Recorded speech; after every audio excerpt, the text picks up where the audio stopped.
Good afternoon, everyone.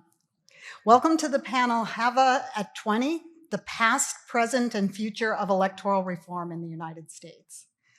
So this year we celebrate the 20th anniversary of HAVA, which was signed into law by George W. Bush on October 28th, 2002. There's already been one panel to celebrate that 20th anniversary that was held at Pepperdine University on September 1st. And that panel focused on trust in elections. And I know there's another one that's being planned in the DC area in January. But today we're going to take a political science look at HAVA and talk about its origins, its effects, and where we're headed, which is really important. So with me, I have four distinguished panelists, and we're going to have them come up and talk in the order that you see them seated here. So first is Tom Hicks, who is Commissioner and Chair of the United States Election Assistance Commission. Tom was appointed as a commissioner by President Obama in 2014, but he is a long-time advocate for voter access and voter rights. During his time at the commission, he's worked to expand access to voters with disabilities and overseas voters. And he came to the EAC from a position as Senior Elections Counsel and Minority Elections Counsel on the U.S. House of Representatives Committee on House Administration, where he was responsible for House oversight of the EAC. And prior to that, he was a lobbyist and activist for Common Cause. After Tom speaks, Mitchell Brown will join us. Mitchell is at Auburn University and is an expert in election administration and has written numerous books on the topic, including How We Vote, Innovations in American Elections, The Future of Election Administration, and Administering Elections, How American Elections Work. She is also the founding editor of the Journal of Election Administration Research and Practice.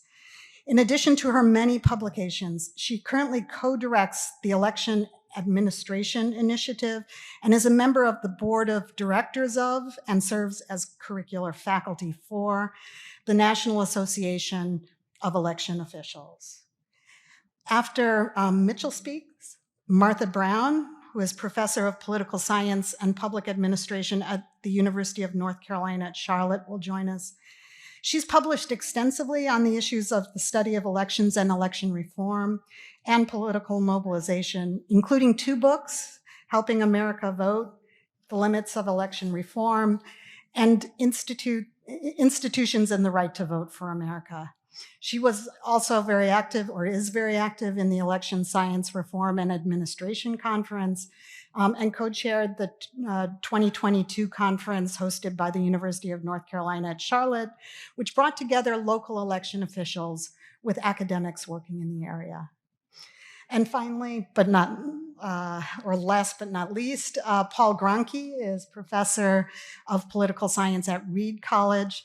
Paul has published numerous pieces on election law and election administration. He is founder of the Elections and Voting Information Center, which works with a number of state and local governments, secretaries of state and state election directors and federal agencies on issues of election administration. And in addition to his research in the area, he's also a former editor of the Election Law Journal. So I've asked all of these distinguished panelists to talk for 5 or 10 minutes, at which time I'm hoping that we've raised a bunch of issues that our experts will respond to one another, and we will open it up to the floor for further questions. So let me start by inviting Tom Hicks to the podium.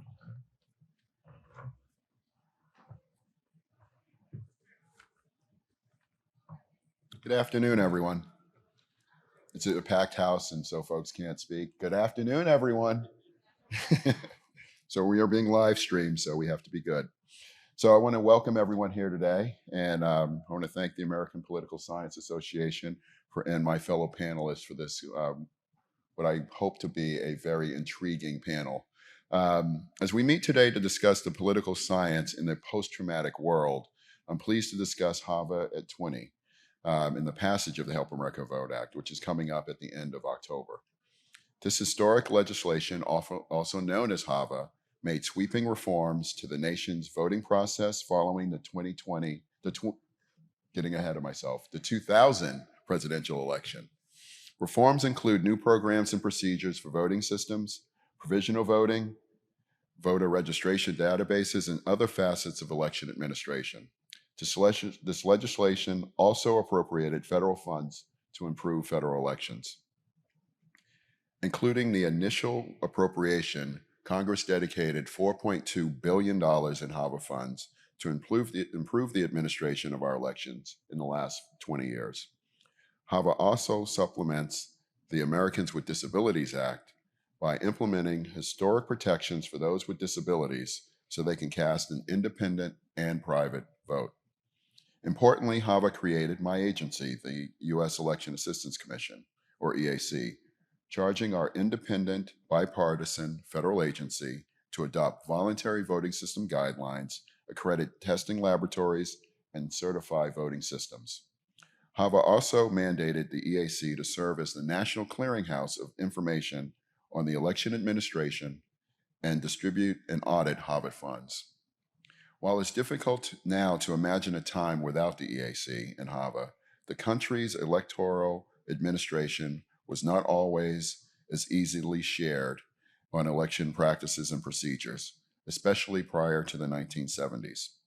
To help make administration of elections more efficient, Congress passed the Federal Elections Campaign Act of 1971 to establish a clearinghouse office for federal elections within the General Accounting Office. By 1975, this function was transferred to the FEC, the Federal Elections Commission, by the Federal Elections Campaign Act of 1974. As a result, it created the FEC's Office on Election Administration. With the enactment of the National Voter Registration Act of 1993, or NAVRA, the clearinghouse was charged with developing and maintaining a national voter registration list and form and submitting a biannual survey to report to Congress on the impact of NAVRA and changes in voter registration statistics. Then 7 years later, the passage of HAVA established our agency to take over these responsibilities and provide guidance and resources to the election officials across our country. On a personal note, the bulk of my professional career has revolved around HAVA. As said earlier, before joining HAVA, I helped advocate for key pieces of the legislation as a lobbyist for a national civic organization. Then, as a member of the Committee on House Administration, I led the oversight of the EAC and helped guide members on the agency's related resources. Now, as chair and a commissioner at the EAC, I'm pleased to reflect on what our agency has accomplished while we look towards the future. On this 20th anniversary, it's clear that the EAC has demonstrated its role to be critical in the U.S. elections. It's not always been easy for the EAC. We've been looked at to be eliminated and has faced many challenges since we were established. However, today, this small but mighty agency is growing in both leaps and bounds and serves as a beacon to show the strength of our nation. For example, the 2022 Election Administrating Voting Survey, or EVES, will be the 10th iteration of the most comprehensive state source of local data about election administration in the United States. Over the years, the EAC's oversight of federal funds has increased, as well as to include U.S. territories and the District of Columbia. Since 2018 alone, the EAC has managed and distributed oversight of over $805 million in HAVA funds for security and $400 million in CARES Act funds. Another way the EAC supports local election officials is through the development and implementation of informational guides, timely resources, and best practices. To create these resources, the EAC has implemented an enhanced clearinghouse division made of subject matter experts, and I'm proud to say that we were able to hire a number of former election officials to serve as the subject matter experts. This includes a subject matter expert who focuses solely on accessibility, and increasing the accessibility for voters with disabilities is a crucial part of our mission. Working to improve government collaboration and communication at a federal, state, and local level is another way we are making these key issues more relevant today. Since elections were designated as critical infrastructure in 2017, the EAC has been an integral member of the Government Coordinating Council. This coordination has helped secure elections and strengthen our democracy. These partnerships are critical as we look to the future and challenges that lie ahead. Since 2016, the elections community has been on high alert for mis- and disinformation and malinformation, as well as cyber and physical threats to our elections. During this time, there's been an increase in the polarization of election administration, and it's become very vitriol. It is important to remember that HAVA was passed with resounding bipartisan support. In fact, it's one of the most recent examples of bipartisan cooperation. It passed in the House, 357 members voting for it, and with the support of 92 senators. It's basically unheard of today in terms of legislation. No one should also face threats, and yet our public servants face these threats in the administration of our elections across the country. Our agency has developed resources to help election officials prevent, respond, and report these threats. We also have stressed the need to amplify trust sources of information during this critical time, like state and local election officials. This is just another example of how the EAC's continued work to adapt to the changing landscape of elections while working to fulfill our mission under HAVA. In 2021, 2 Democrats and 2 Republicans of the EAC, our entire commission, voted unanimously to adopt our current version of the voluntary voting system guidelines, the most significant update of federal standards for voting equipment in over 15 years. While we still are in the implementation phase, the adoption of VVSG 2.0 will soon usher in the next generation of voting systems that will bolster security and help improve voter confidence in our elections. The ongoing growth of our agency and programs is a testament to the dedication of the agency staff amid some very challenging periods of time, as well as the continued confidence of the elections community in our necessity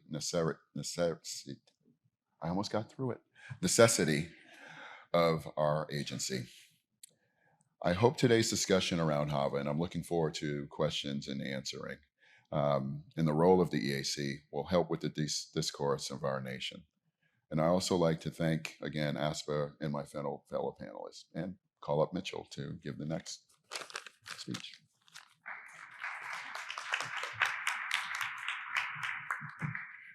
Well, I want to start by thanking Leanne for organizing this panel and tell you all and her at the same time that I was particularly honored when she called about this, or emailed. We don't call each other, we email each other. Because when I was in graduate school, I read one of her books and we studied it very closely. And I had such a graduate student crush on Leanne Banaszak. And so this just feels great. So, so thank you. So we've all been asked to focus our comments on some different kinds of things up here. And what I'm going to talk about is elections and election officials and the story of election administration as a story about challenges around federalism and implementation challenges in the policy process. And so to do this, I want to start talking a little bit about how much the job has changed since the Help America Vote Act was passed, of what election officials do. We get between MVRA and HAVA this real increase in the role of states and state oversight. And what comes with this is real politicization. It's not just you, Tom, of primarily the Secretary of State's office, because this is where the chief election officials reside in most of the states, but not in all of the states. And so we get this change in what happens with administrations for election officials, with this increasing role of the state. Obviously, HAVA marks an increasing role for the federal government as well. In this same time period, we get this huge change in the role of technology that happens gradually, but we get more dependence on IT systems that help with efficiency, which help with communications, with help with things like cleaning up voter rolls, but also bring some real threats to it. We see after HAVA, because of the VVSG and some of the secondary impacts of HAVA that I don't think people expected, significantly more homogeneity in the vendors that provide voting systems. And at the same time, then we start in the environment to see this move towards greater convenience, and convenience for voters themselves, not for election officials. And as we start seeing different ways to engage in voting and vote periods, get more heterogeneity across the country. And while we're having more attention paid to elections, attention from politicians, obviously, who always cared about them, but attention from researchers with the EVES, attention from other researchers doing things like the EPI, the Pew effort, and Heather Gerken's Democracy Index. At the same time, the media then gradually starts paying more and different kinds of attention to what's happening. State legislators start paying more and greater attention to what's happening. We get a lot more court challenges that happen in the environment. And what we've seen in the last few years then is FOIA is used that have really stressed the system. All of this then is overlaid with this really unique government function that has fixed deadlines, but with rule changes because of these court challenges and legislative changes, which make implementation and legal compliance really challenging. And we get in all of this, this really complex and amazing environment to study, where context really matters. Elections are primarily a local government function, despite all of the things that I've just said. And it's a locally funded function as well, which means that for something that's essentially the cornerstone of American democracy, greatly underfunded, though we can't know particularly well, and I imagine this is something Martha's going to talk about some. We did a study a few years ago trying to look at, all right, simple question, what percentage of a county's budget is an election office's budget for a year? We had to limit our study to 10 states for a variety of reasons that I won't go into. Huge variance, but on average, 0.5% of county's budget for a function that happens all the time, not just once a year or once every other year, and that's increasingly complicated. So we've got this low-funded environment that's incredibly complicated. And simultaneously, what happens is that because of the demands on the system, and because of the interest in the system, and because of some really wonderful people, we're seeing this as an environment that's becoming increasingly professionalized, but because it has to. But with a lot of variance in what's actually happening at the local level. A lot of offices with 2 and 3 and 4 people running them. So you've got these generalists who do everything.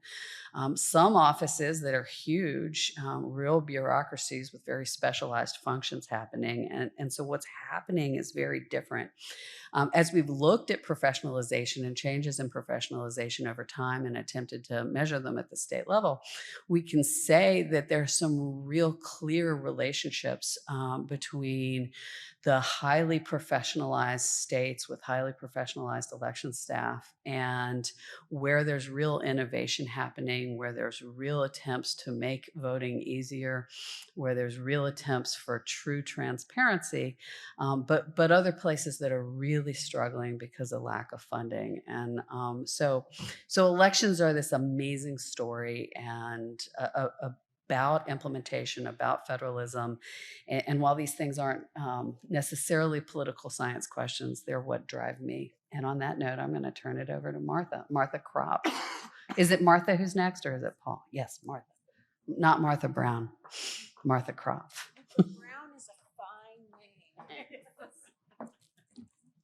It's actually a compliment to be called Brown.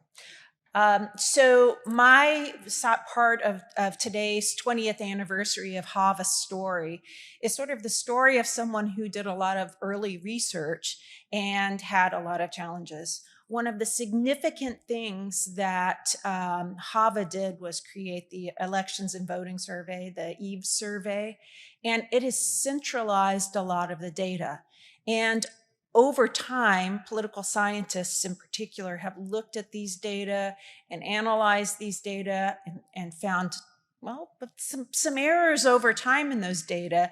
And we have also found, again, going back to Mitchell's sort of theme of federalism, a lot of difficulties in getting some of the counties to actually, give up their data and have some transparency. It's been a continual problem.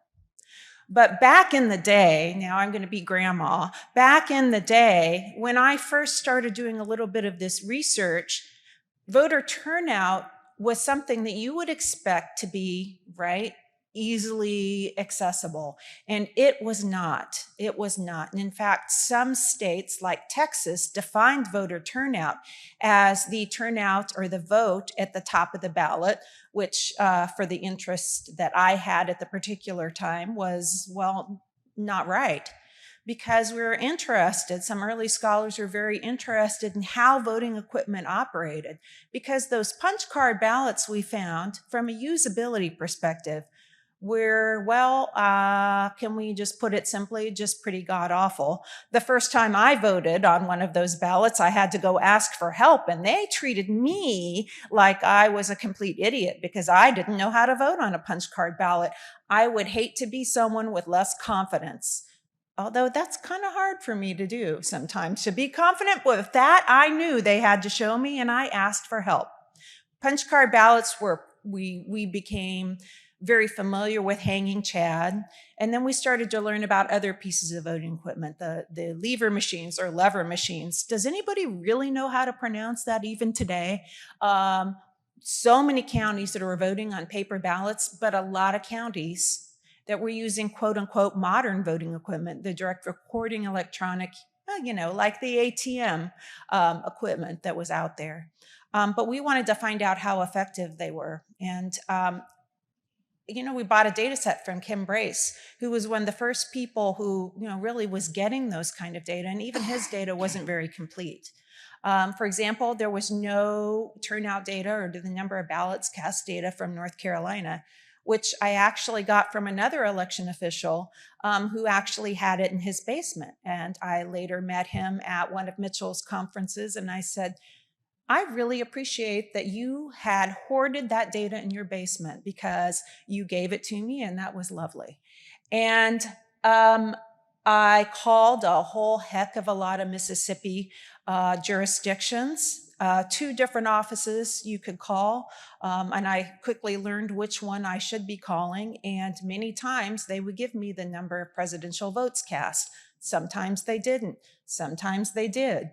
And so that got to be very difficult. And I called, oh boy, do you know how many counties there are in Texas? There are a lot of counties in Texas. And so this formed my first couple of years as a faculty member, sort of doing a lot of calls, but doing what I thought was some pretty exciting and important research. And I'll tell you, that research exploded. And as data became more available, there were more and more people out there that were interested in doing this type of research. And we thought as a community of political scientists, though, that transparency would engender confidence in the system. But at a conference actually at my university that I helped organize, well, I did a lot of the organizing, let me tell you. But that conference, we talked a lot about whether that transparency actually resulted in greater confidence in our ballots counting, which is another thing that we've been reflecting on. How do we measure whether or not someone accepts the result as a valid result or feels confident that the result that we see is a valid one? But at the time, so this idea of transparency, we thought it would help. I think we thought it would help with science-based public policy. It didn't take very long. It took about 20 years for us to realize that science-based public policy was nothing in the face of a little bit of rhetoric, a little bit of lying, and a little bit of saying, well, I should have won that. I must have won that. You must be wrong. But yet we nevertheless persist on trying to do our science-based public policy. But I will tell you, those of you who are young'uns out there, it's a lot easier now than it used to be. And I am very excited by the kinds of creative data and creative analysis that I've seen people do. People who are making infinite leaps and bounds from what I was able to do with my little cross-sectional study of 1996 voting equipment. That's very exciting to me, and I love being here to enable it. So HAVA resulted in a lot of good things. I think it's created a community in political science. And 2020, well, it only made it bigger. So with that, I'm going to ask Paul to come up and follow my comments. He's going to tell you about the policy environment, I think.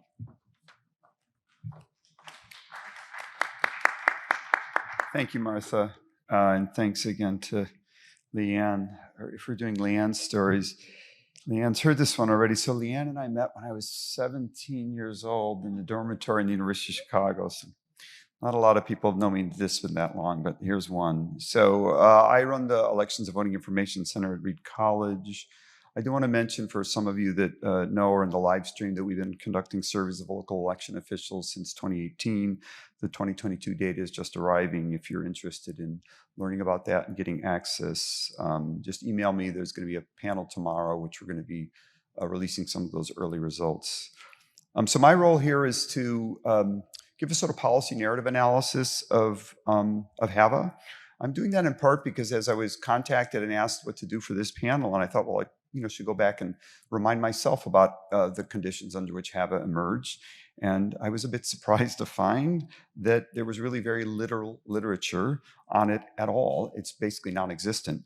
There was one article by Palazzo McCarthy in the 2005 Publius that primarily focuses on the role of state and local organizations in lobbying, and that's basically it. So I'm going to try to remedy that today verbally, perhaps give a free article or chapter to someone else. And as described my talk to a number of people, they said, why don't you write it? I'm like, okay, that's fine. So what I'm going to, and many of the panelists here, I'm going to go quickly when I get to points that they've already spoken to, so I appreciate that. And for those of you in the audience or in the stream who don't know, lots of ways to do sort of policy analysis approach. I'm going to use the kind of Kingdon Streams model here. A lot of ways to do this, but I'm just going to kind of walk through this, just really as Martha and Mitchell and Tom did, to sort of remind folks about where we were in 2000. And the reason is, as we think forward to where we're going, which is I think where we'll be going next, I do think we want to think about how the political and policy environment has changed over this 20-year period. So if kind of go wind the clock, and so for those of you who don't know, usually the way we do this, we think of there being streams. There's a problem stream, there's a solution stream, there's usually a focusing event, and then we talk a little bit about the political environment. So I'm just going to go briefly through some of those. So we're going to wind the clock back again to 2000. I think it's really clear what the focusing event was that opened the policy window here. That was the 2000 election and the revelations of what happened in Florida, and really the sudden recognition nationally and within the political science community that we really had not been paying much attention to state and local influence in election administration, and that state and local, the role mattered so much. And really also clarity there that except for a few of the things that Commissioner Hicks referred to, there was not real direct federal engagement in election administration at the federal level. Most of the activity at that point was in campaign finance, Federal Election Commission, as Tom referenced. Okay, so let's go to the problem stream. Martha gave a little bit of the information already, so thanks, Martha. State and local election administrators knew that there was problems with the current technology. If you go back and look at some of the minutes and notes and comments, there was particularly with punch cards. In fact, I just heard an interview on a podcast with Paul DeGregorio, who's one of the first HAVA commissioners, and he talked about that they knew about pregnant chads, they knew about hanging chads, and so there had been issues with the lever machines, which first machine I voted on, Chicago, by the way, which I really liked them. There's this physical feeling of voting, right? You clunk, and you didn't realize all those dials were not turning, but it felt good. There was also another problem stream going on there. So again, those of you who were around during that time or read about their period, there was the emergence of national campaign mobilization organizations. Harold Ickes had come out of the Clinton administration, but they were really frustrated with the inability to get good data on turnout, to get good data that Martha referred to, get good data from the state voter registration files. And those of you who weren't working in the field may not remember what it was like. You just couldn't get the data. You had to go down to the local level, maybe. And so again, there was no Catalyst, there was no Target Smart, none of that was there. And there were some, players at the time, or influential voices who were raising issues about some of those problems. Paul DeGregorio, who at the time was an official in St. Louis. There was Connie McCormick, Los Angeles County, Wendy Noren in Boone County, Missouri, Doug Lewis, who's the executive director of the Election Center, who I'm going to reference again later. So we have sort of the problem stream existing, the solution stream.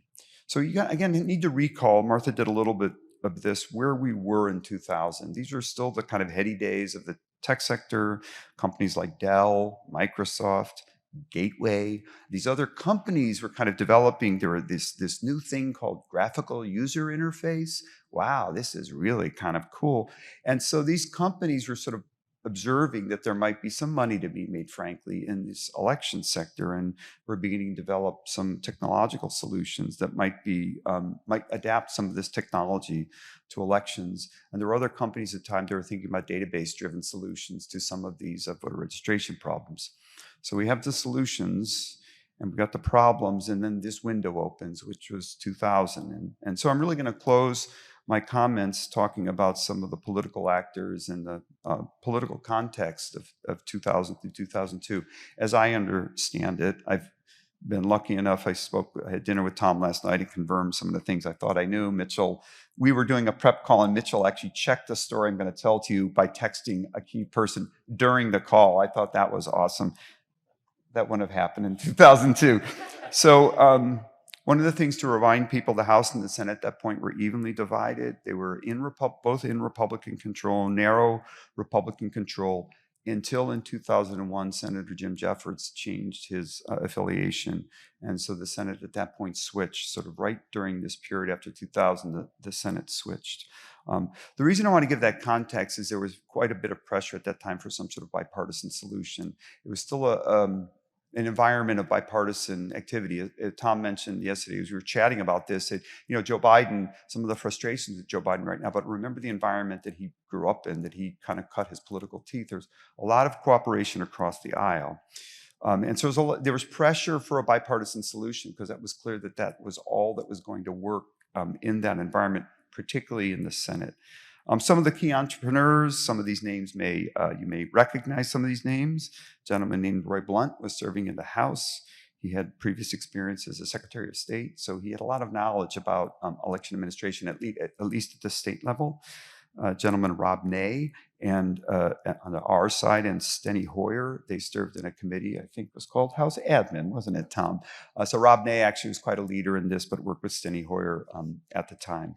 In the Senate, so the ranking member of the House Rules and Administration Committee, and the chair Republican, and the chair of the Administration and Oversight Subcommittee of Judiciary. Who were those? Mitch McConnell and Charles Schumer. So those two individuals worked closely together at the time. Yes, they worked closely together at the time to craft legislation. I will say in that environment, the House was pushing for a more centralized federal control. That was the kind of narrative coming out of the House. The Senate was pushing more toward a bipartisan solution. And if you understand some of the players and the role of the Senate, you can understand why that happened. So a lot of the pressure points from state and local level to retain state and local influence were coming in through the Senate. So I'm just going to close here with describing a little bit of the policy narrative and the main issues, the way it was being debated at the time. So very clearly, Martha already referred to this, and as did Mitchell. There was going to be some sort of centralization at the state level of voter registration files. It just really had to happen. There was lack of uniformity, lack of access, and the solution was going to be a top-down system that was put in place. Electronic voting, I won't repeat again, Martha said that, but there was this DRE that suddenly jumped through that policy window. Tech companies came in, we had the solution was DREs. Lack of standards and knowledge gap, and that was the EAC. The EAC was going to be the vehicle to put in place, disseminate knowledge and advance, have some advancement of knowledge. However, there was this strong pressure to retain state and local autonomy, which is why the EAC does not have regulatory authority. They just have knowledge authority, but they never were going to get regulatory authority in that environment. The last story and anecdote, and then I'll close a little bit with fast forwarding to today, and while Rick has and is still in the room, a good friend of mine has written about this, but the final story that Mitchell confirmed that I just heard. So the $4.2 billion funding figure, I sort of heard that was written on the back of an envelope by Doug Lewis, the head of the election center, and I don't know, something. Now, Mitchell reminded me when I said there had been a lot of work been doing with NACO, the National Association of Counties, and Election Center had been talking a lot. But that's what I heard. Mitchell confirmed it on text message, so I'm glad. So again, one of those cases where there's a key person in a key meeting in a key moment writing a number that ends up in the final legislation. So that's really a foundation. So where I want to conclude here is just making just very brief reference. I know we're going to be talking more about this, about the conditions today. And I sort of wrote a little bit about notes here, but I'm really going to reference here Rick's first book on this, which is The Voting Wars. And if you haven't read it, I know it's his previous book. We should all be reading Election Meltdown now, but I still reference Voting Wars a lot. So we're in conditions now of voting wars, and I don't want to say the politicization of election administration, but the focus on the administrative rules and procedures by lawyers and other actors just wasn't like that really. Or it seems sort of focus was not there. I think Rick and I have talked about this before. The number of election lawyers that are being generated are a lot more of them, and they need work. So there's a lot more litigation happening than there was before. That bipartisan moment in 2002 might be very hard to replicate. I don't know if Kevin Morris is in the room. He isn't. There's a much more engaged advocacy network. I think Tom will allow this. That the network, the Washington-based network in 2000 was fairly thin. It's much thicker now. And that's good. That's good that there's a lot more interest and activity, but it also is making it harder. It's making it harder for things to be done at the federal level because of the presence. The clashes are much more, and there's a lot more nonprofits spending a lot more money. So my sort of closing comment is, oddly enough, the very lack of presence of this network in 2002 may have been one of the primary conditions that allowed HAVA to emerge.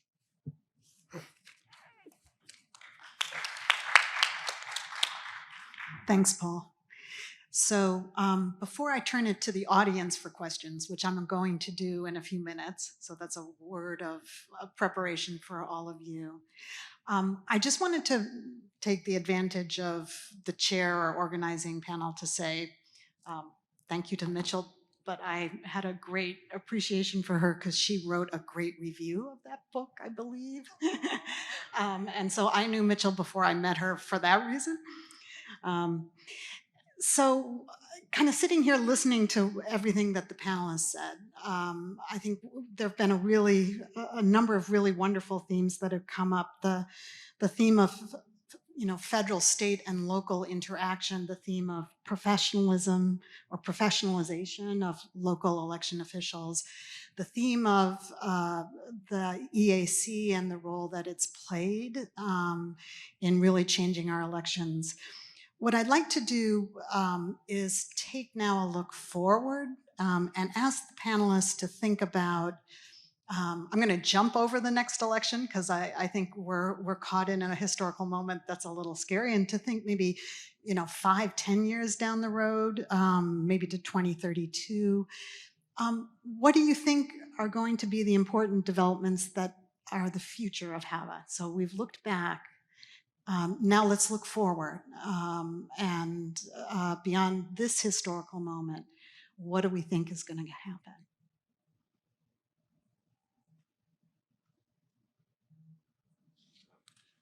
Well, besides me being on my yacht and doing interviews, being a kayak, because it's 2032, it's only 10 years away, but seems like a lifetime. Two things I wanted to really talk about before that is that Paul talked about the groups that have come into DC since 2000.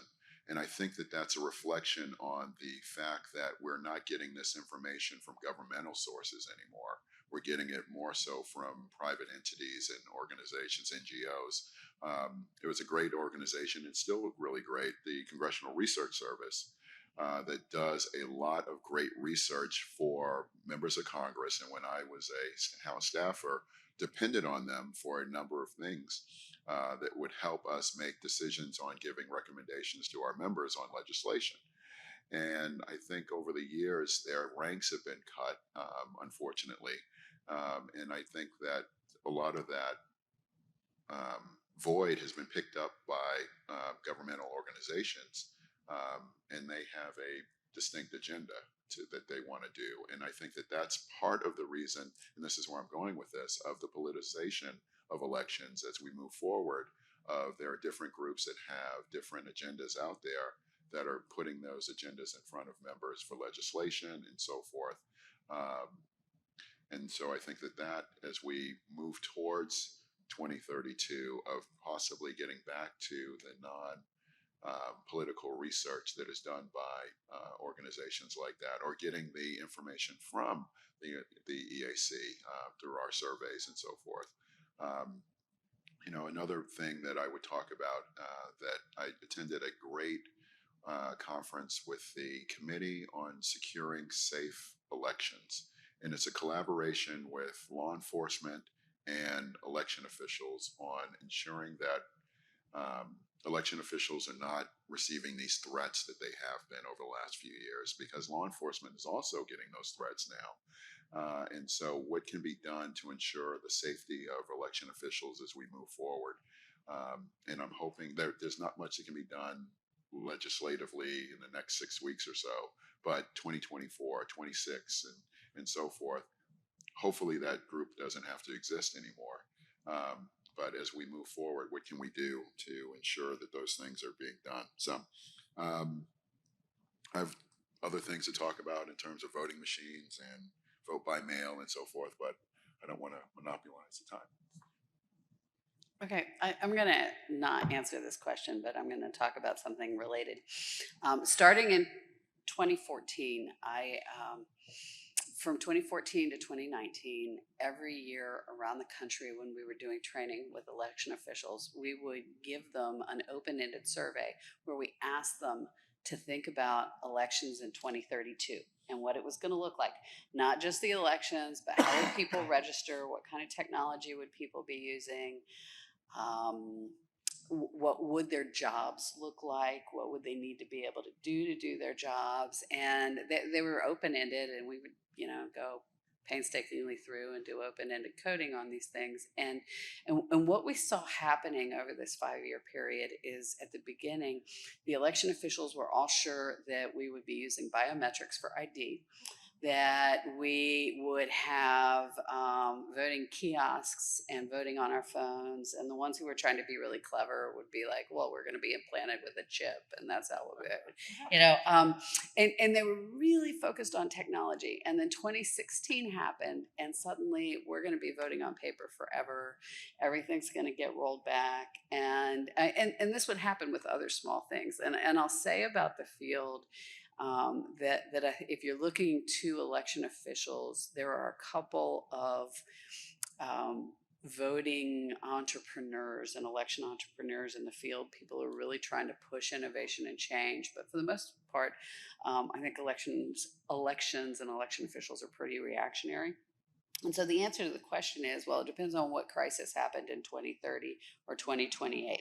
That's what voting is going to look like, right? Because that seems to be how this is evolving over time. And so there's my answer to your question.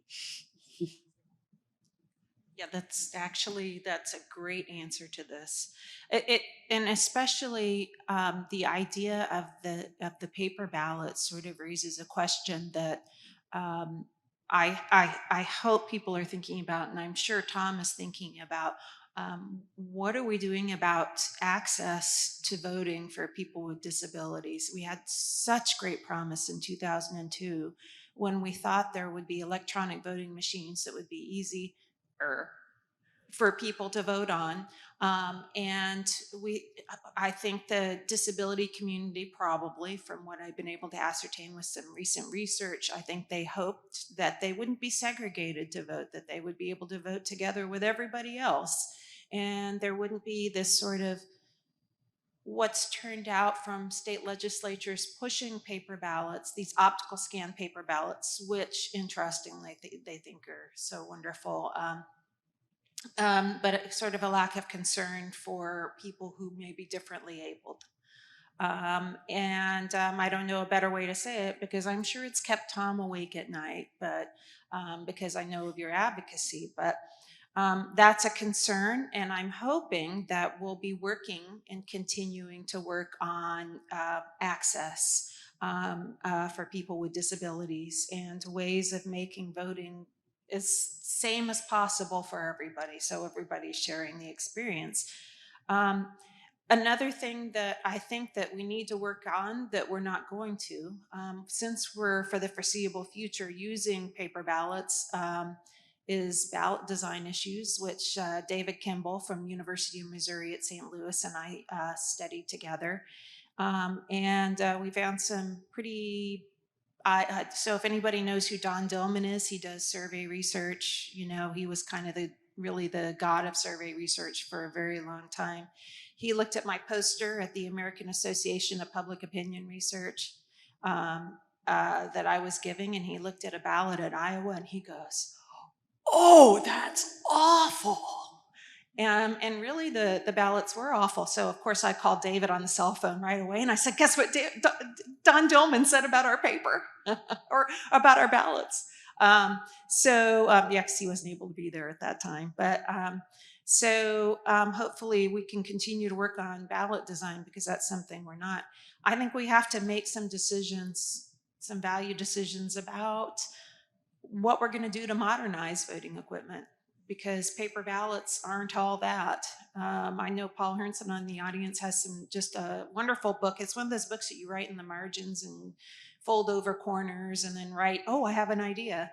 And I wish I could have pursued some of those ideas about the not so easy, oh goodness, the not so easy, help me out, Paul, the not so easy, now you don't even remember, do you? It was a great book though. The Not So Easy Method of Casting a Ballot. It was a great book. But golly, I think also Mitchell hit it right on the head. We are reactionary. I'll try to give a more positive response. No, I want to shout out to two of the people on the panel, everyone on the panel, but really, so one is, so Martha referenced in her talk about the really amazing scholarship that is I've seen at this conference and I'm seeing at the Ezra conference. Josh is in the room over there. The ability of these younger folks to collect data and process it. Somebody said in one of the earlier panels, the bar has been raised. I'm like, man, that bar is so far I can't see anymore.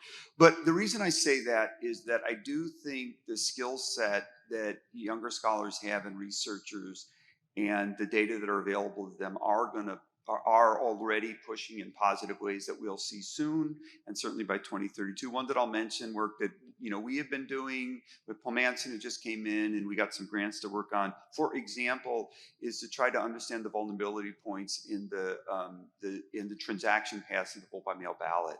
So we do have evidence that certain communities are particularly impacted by a lack of familiarity with signing ballots. But there's other vulnerability points in that transition path, and it's really scholars who've been revealing some of those vulnerability points, and election officials want to respond. So part of it, I think, is the data in the new community. So again, I think Martha is exactly right about that. And the other thing is that Mitchell's organization, the election center of today is not the same election center that it was in 2002. It really has advanced a lot.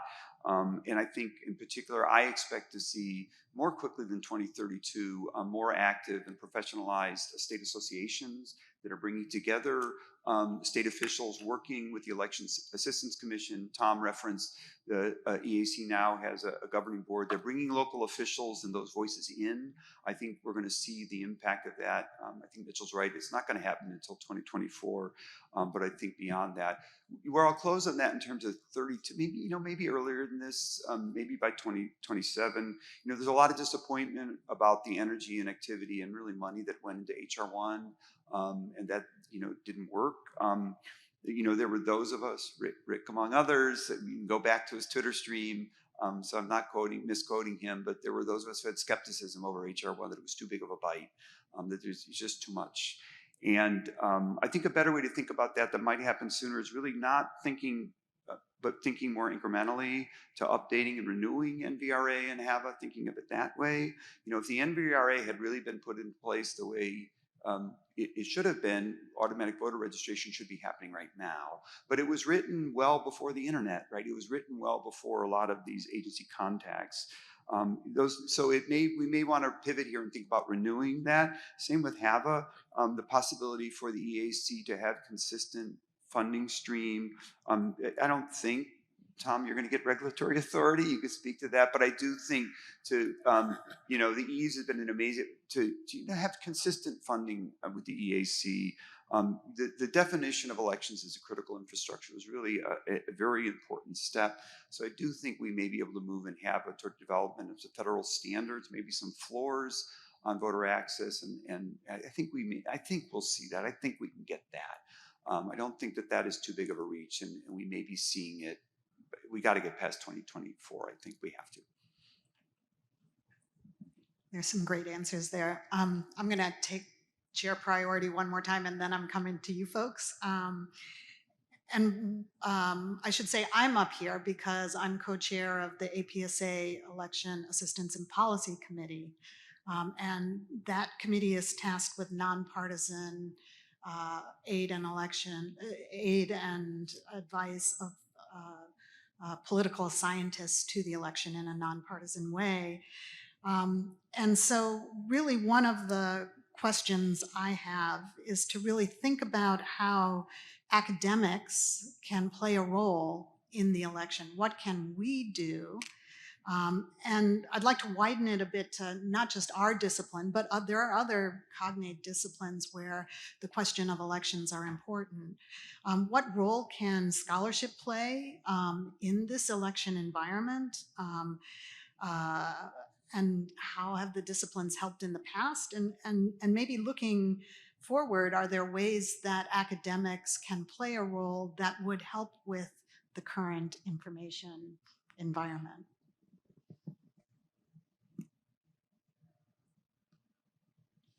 I would start by saying that one role that can be done is inviting the EAC to actually speak at your classes. Professor Goss from Duke University has invited me several times to speak to her students in Washington.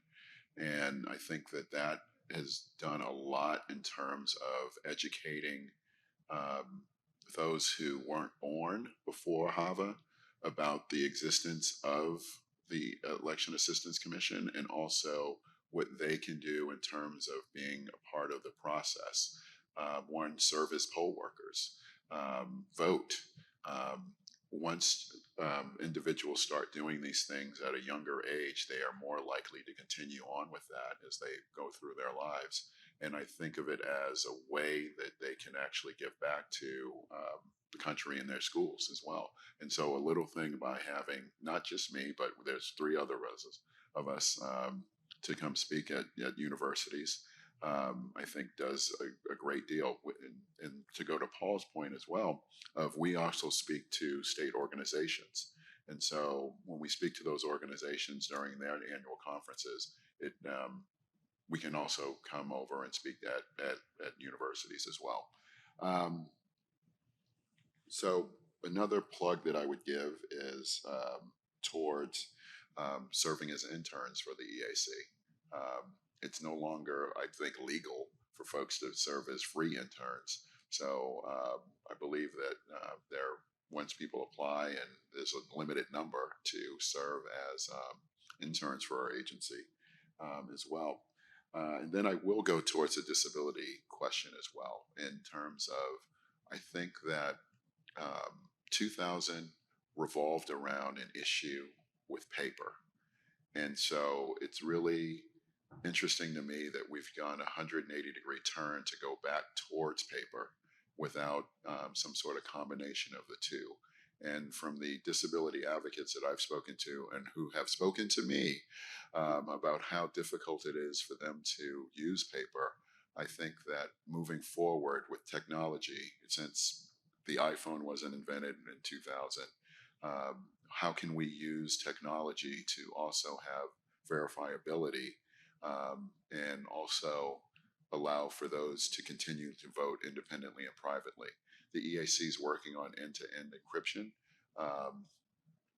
and other aspects of that, a life cycle policy where voting machines won't be decertified, but they will come to an end of their life cycle, and what should be done with those machines as we move forward.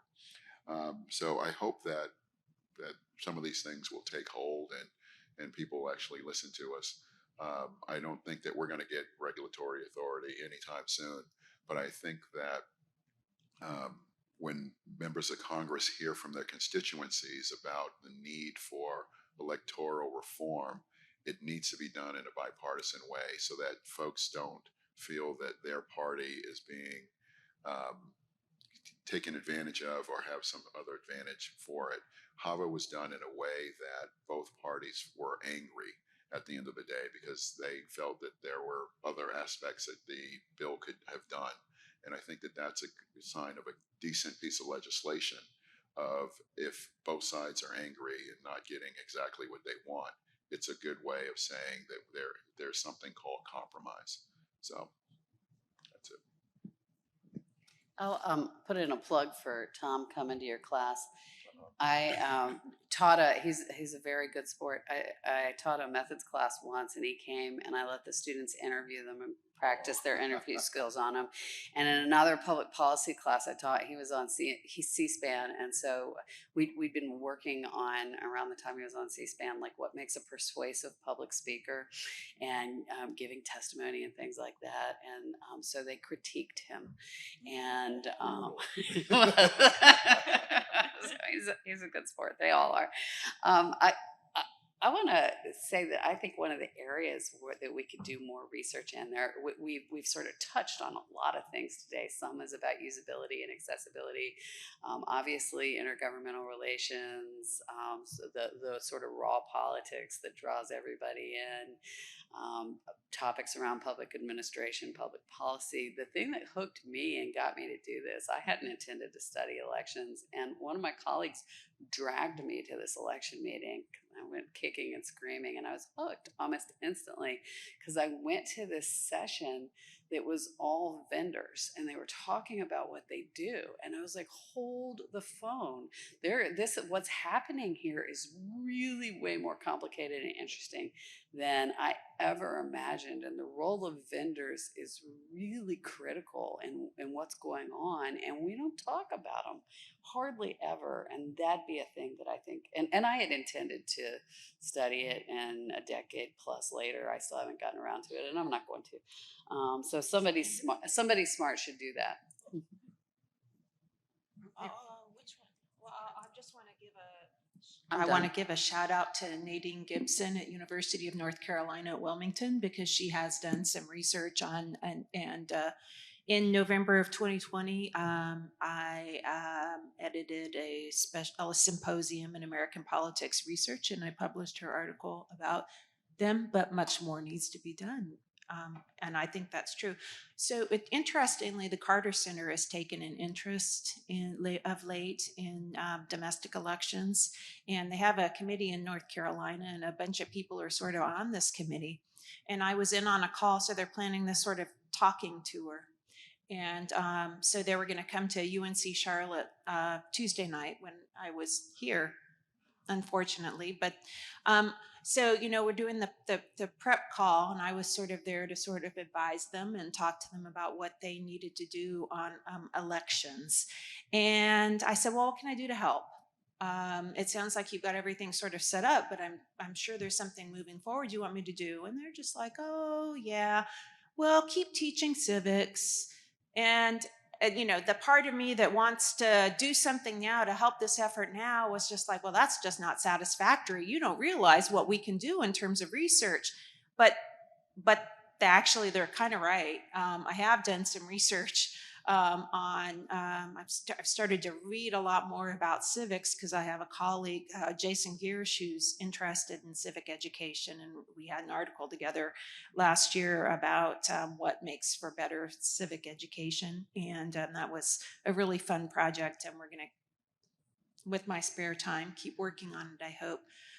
But I think we need to keep pushing political knowledge. And I think that's going to help.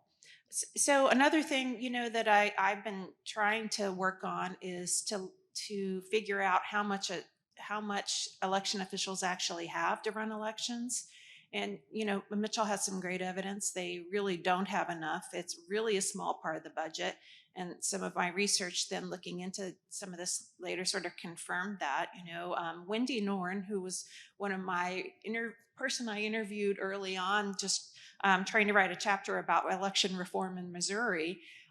She was the Boone County clerk. That's Columbia, where Mizzou is, and I was at University of Missouri in Kansas City at the time. But she told me that county commissions are always want to, they don't see elections, they don't understand elections, and so everything else gets prioritized and not elections. And she said, if they need a new garbage truck, well, they get a new garbage truck. And we revisited those transcripts and used one of the Wendy Norn quotes in one of my more recent articles that my colleague was a lead on, because it was just so cool that we had those. Because she was an amazing clerk who really worked. But working with the local election officials is, I think, what political scientists need to do, and ask them what they need. Because she really made me think. And so I've really tried to work with local election officials as much as I can. You want me to say something about you, Martha? Okay. No, I've thought about this question a lot, Leanne, but I'm just going to do two quick versions. So I'll precede them with a couple anecdotes about what it's like. So one was when DC was, the District of Columbia was considering going more vote by mail, and it was brought to testify in front of the DC Council. You remember this story. And after I did my testimony, somebody said, "That guy from Oregon, what the?" Okay, thank you very much. You invited me. The second one was I was part of a post-election review commission for the state of Kansas. And I learned, for example, that you can't get anything to eat in Topeka after 10 p.m. on a Thursday night, unless you go back to the highway, among other things. In that one, I did better. I came back multiple times, and they respected me, I hope, because I came back multiple times. Where I'm going with this is, dream number one I have, Leanne, is that we need a connection for election officials in every state. Mitchell is exactly right. Election officials, and Paul Manson and I have found this in our surveys, election officials primarily advance through and are a product of the local and state political environment that they're in. And honestly, they don't trust out-of-staters. Generally, there's some of us that are able to cross state boundaries, but generally you got to be from the state. And so it would be incredibly helpful for the election administration community if we had a presence in every state to connect to when we get a call from. And I can go through them. I won't. I can call out the states, but I can go through a dozen or more quickly where I know there's no one in that state. Important states where we don't have a presence. So we need that. We need to build that presence. We're working on it, but we need it.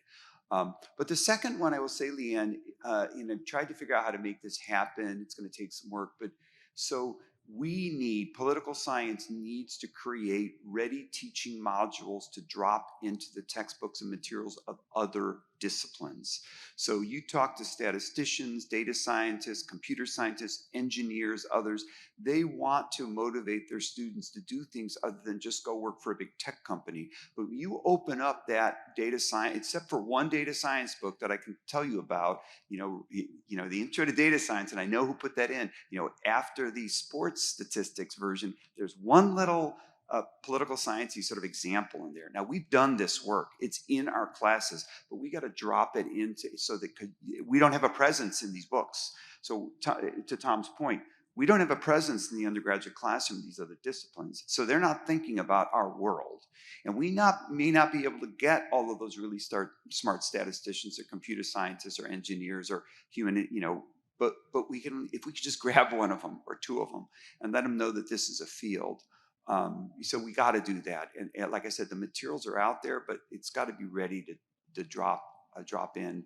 I'll close, Tom, by saying, I brought in, it wasn't John Lindback, it was Steve Trout, the state director at the time. I brought him into my classroom. And we said, what do you want? What should I talk about? He said, Steve, talk about what it's like to work in state government. Because a lot of my students at Reed College had no idea. They assumed the pay is lousy. They assumed the work is boring. Now, some areas it might be. The pay ain't great, but it's not bad. The benefits can be quite good, and the work can be quite rewarding. And it's something that my students, it was simply not on their radar at all. I contrast that with when I spent 2 years at App State University, and it was on their radar all the time because Philip Ardoin, my colleague there, and others worked on showing students what you can do by working in state and local government. So that's another thing I think these visits can do. Excellent. So I'm going to open up the floor. What questions, thoughts do you have for the panel? And I've been told by the live streamers that we should have you do a microphone. There's one way over there that can be carried over here. I guess they put it on the side. But I will also just happily hand the microphone down to somebody. So that's good. I think it's being brought over as we speak. So please just make sure you speak your question into the mic, because otherwise the people who are not here, the millions not here, won't hear you. That's good.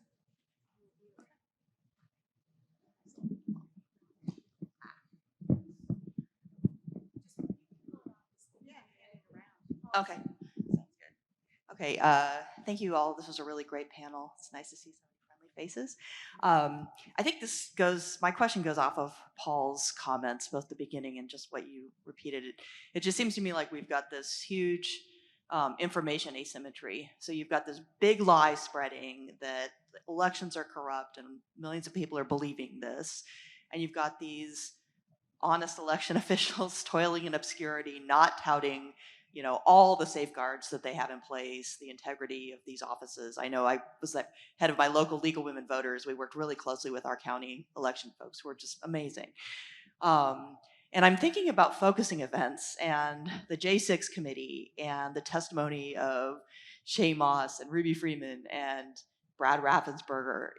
Do you think that the insurrection and the hearings that are coming out of it might serve as a kind of, in a weird way, a helpful civics lesson, a helpful teachable moment for the American public to really kind of look behind the curtain of, elections offices and understand, how these folks are doing their job, and if there's any way that we can turn this tragedy into an opportunity really to educate the, citizenry about, the integrity of our local and state election officials.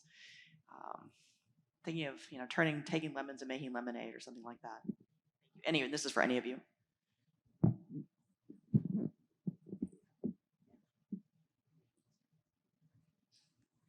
So we've been spent the last 2 years collecting messages that election officials give to the public to try and convince them that what's happening is like the right thing and they're following the law and they're doing good work, and ran some national focus groups on them this summer. And I think I'm feeling very negative at the moment. The focus groups were fine. We were hoping to attract all of the deniers to them, and we didn't. And we spent some time trying to figure out why. And I think a lot of that community has left the platforms that election officials use to communicate with people. And while some of the messages work quite well for sort of a public that isn't in the weeds with election officials, there were some that worked fine. There were some that worked very badly. We weren't getting to those kind of people. And I think we have driven, because of some of the community standards on some of the social media platforms that have been put into place to try and moderate the conversation and educate people, that what we've done is driven people away and created an even bigger communication divide. And so it's even harder to talk to people and get common understanding of shared events. Not that any of us were at the Capitol on January 6th, but it was a shared event because we all watched it on television, and the sort of real gulf and understandings of what it meant and what it was about. I think it would be really hard to bridge that divide right now. I think we've made it, in our attempts to do good, we've made it even worse.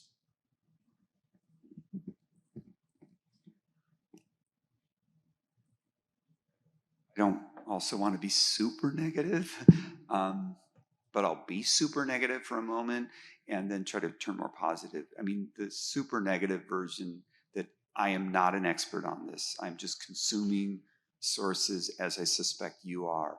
But you know, the things that I've seen about the algorithms and the information that is driven and the information sources that are people increasingly consuming make me deeply concerned, because they're getting subsets of information, and as much as we try hashtag trusted info, they're just not getting it. It's not getting pushed at them. Now, pivoting a bit more positive, some really bad things have happened worse than January 6th, like what happened in Sri Lanka. And I think some of the social media companies maybe will be facing up to that. I don't know. I mean, I saw the Meta. There's a Meta booth here, pushing up. But the last social science one fell apart. So is that going to get better? I don't know. I don't know who's going to purchase those companies. I don't. But it's hard. I hear things that people see on social media. I realize I clearly follow the wrong people because I don't get that stuff.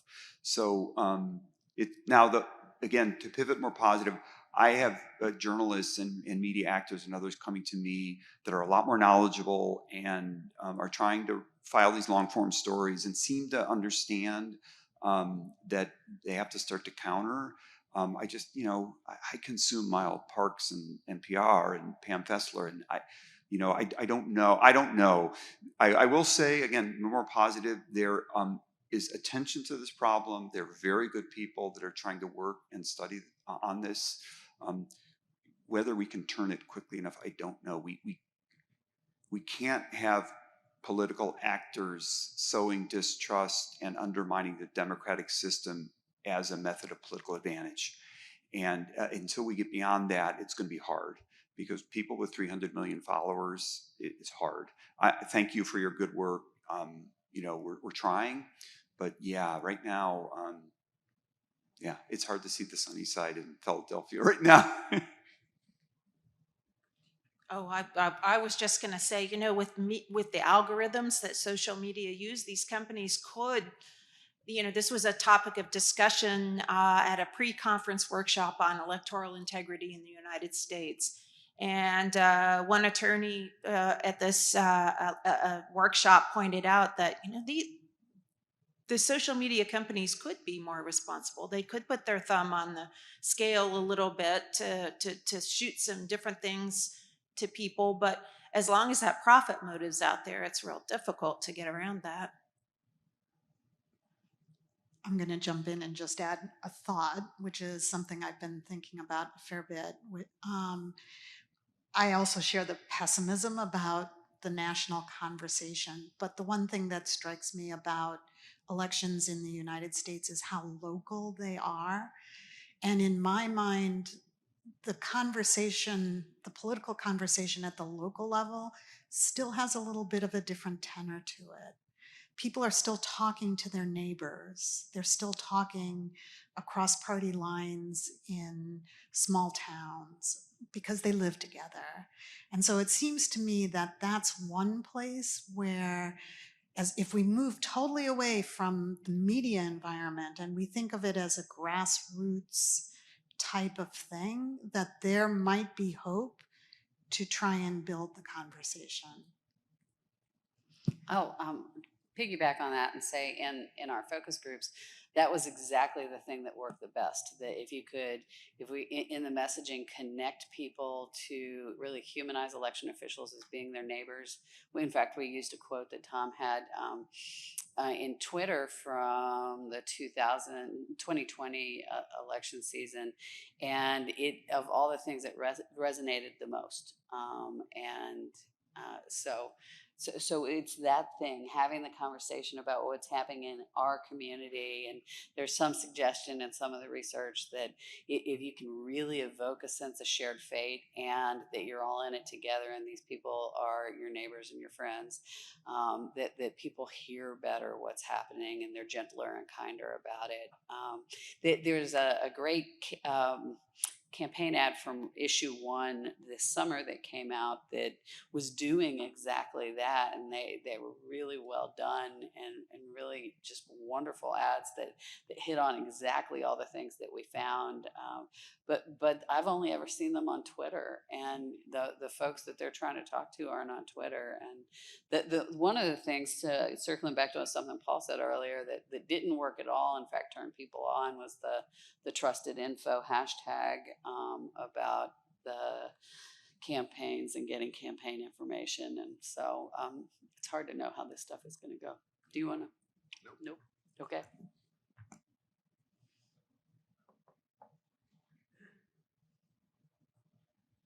Well, thank you all for a really interesting panel. Yeah, I just want to bring up, so obviously the policy environment at the national level, we kind of glossed over because nothing's going to change really with the current political environment.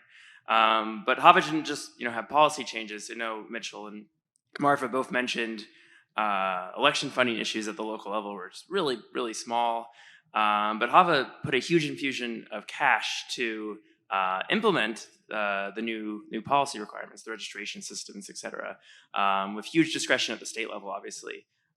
There's been 2 additional huge infusions really recent, right? Both in 2018 and in 2020. And of course, some people wanted larger infusions, but they came with almost no strings attached and a huge amount of discretion at the state level. Some states spent it all and decided, what to do.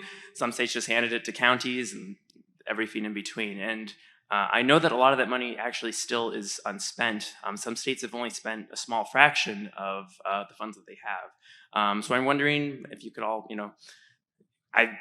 do you think that these are one-off themes, or this is going to become a regular theme? Is it necessary?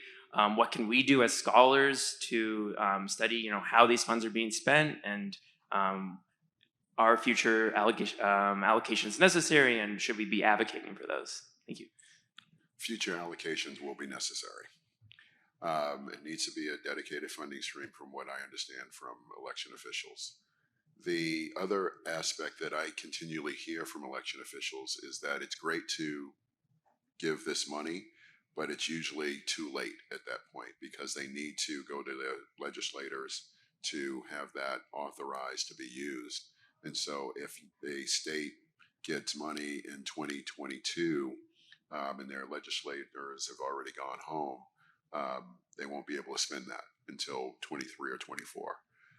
So that needs to be changed some way, somehow, to allow for money to be given ahead of time so that we're not just throwing it at disasters. And I don't want to say throwing it at, it's allocating it for disasters and things that have come up. When 2016 happened with the mis and disinformation, it's amazing to me that the that current administration gave that amount of money to help secure elections.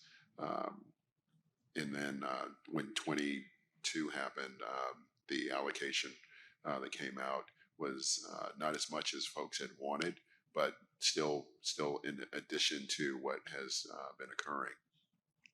So I hope that as we move forward, and the states have used this money, but they still allocate it towards things. So, for instance, Louisiana has a large part of money that's still sitting around, in theory, but they know that they need to purchase voting equipment, and voting equipment is a large expense. One of my fellow commissioners and I went down to testify before their election review board in January to talk about voting equipment, and so when they move forward with that, that money's going to be gone, and they're looking to purchase that relatively quickly. So yes, there's money lying around, but I think that much of that has been allocated. So I've been dedicating my most recent research efforts to trying to figure out how much we're spending on elections. And we found, my colleagues Zach Moore and Mary Jo McGowan and Joe Ellen Pope and I actually have found that many states and counties have they have to report to the state every year how much they're spending on, on everything, right? The counties do. And these are audited expense reports. And we've been trying to put those data together. And I know Josh has used them some in his research. That was Josh that asked the question, and that's terrific. They're up in the Dataverse. The real, what we haven't figured out, and what I think we need to do is drill into what those that money that we have investigated actually means, because I still am not completely convinced that we know how much we're spending on elections. And the only thing that I can say is it probably, it needs to be more. Clearly, a lot of especially when we're looking at an emergency like the pandemic. So then a lot of state legislatures got really upset that locals were accepting money from Facebook, well, Meta, whatever, they were at this Center for Tech and Civic Life. They gave it all to this, organization to give out, and from Arnold Schwarzenegger. They were upset about that, and I think that we still need to figure out how that money helped. And I've actually wished that we knew. I looking for ways to investigate exactly how much counties got, so I could put it together with my other money. And all I see is how much the states got. Oh, you have it? No. The federal. I'm sorry. No, I have the CTCL money, and I have much of the Schwarzenegger money, but I don't know how much of the CARES Act money and for the counties. For the states, yes, that's on your website, Tom. So I wonder if you can get it at the state level, but yeah, we're looking at that too. But so yeah, that's good to hear that it's all mostly allocated.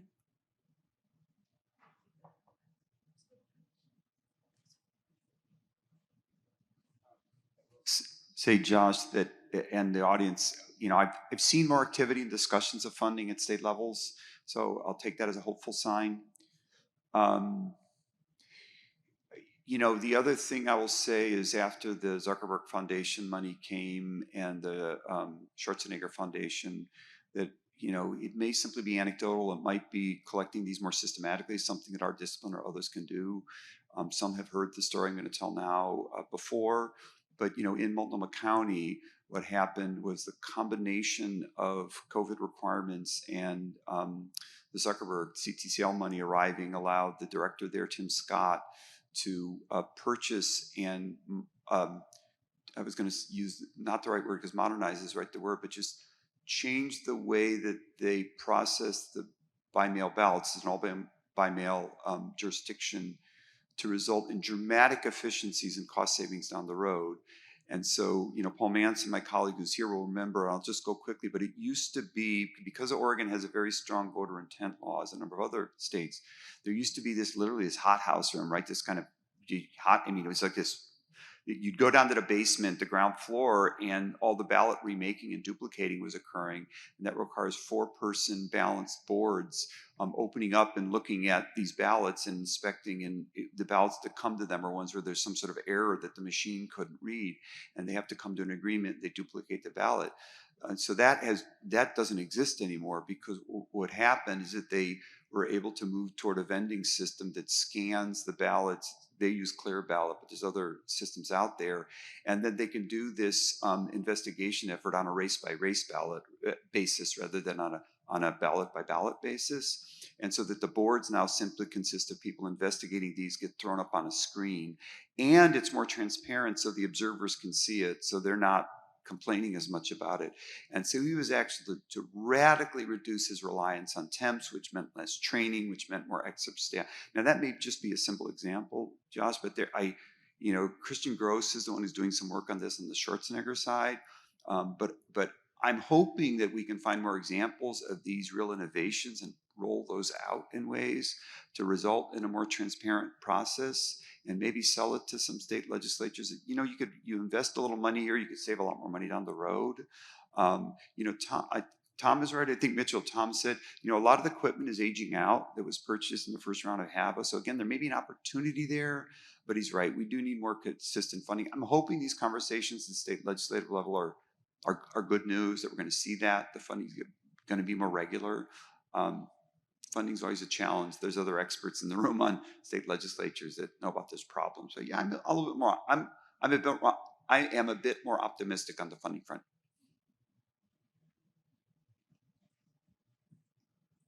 Any other last words?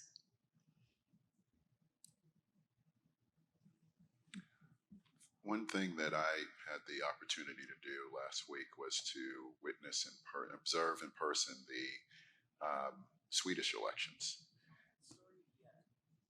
I'm going to tell a story. I haven't heard it. Thank you. People on live stream haven't heard it. This is what happens when you go to dinner with Paul. So the head of Swedish elections asked me if I had security because of the events that have been occurring since January 6th and before that with the election in 2020. And the answer was no, not yet at least. And so she opened up her purse and showed me a panic button that she had for the elections if something had happened for her to press and security was going to come running. And that's a direct result of the discourse that we've had, or the arguments that we've had in our country that are being exported around the world in terms of questions being thrown at other democracies. Another thing that she pointed out was the number one question that their call center got was if they were using a particular company's voting equipment. And the answer is they use 100% paper and pencil because they only have one race per national, regional, and local elections.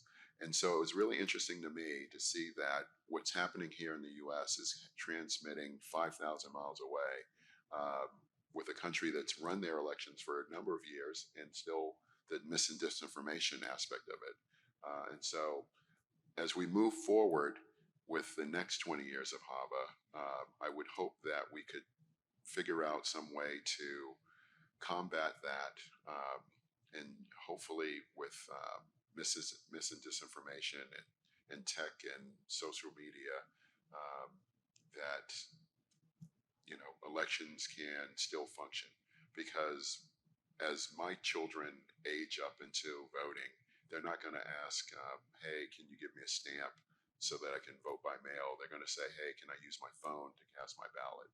And we need to look at ways to advance voting and move forward with things in terms of our electorate, because 100 years from now, we won't want to be having these same arguments again. Still. Do I get to say final words too? Okay. So my final words are that elections and election administration in the United States is a good government story. They work just fine. And from my perspective and for political scientists, the problem here and the people holding the bag right now, I think, are state legislatures and candidates and political parties particularly. And I think that's where the problem is, and that's where we should be focused on solving the problem. It's not election administration. Done. That's not a bad place to end. So I want to thank our audience and our panelists. Oh, I thought they had the last words first, but I will. No, it's great. That seemed like a mic drop. I don't know.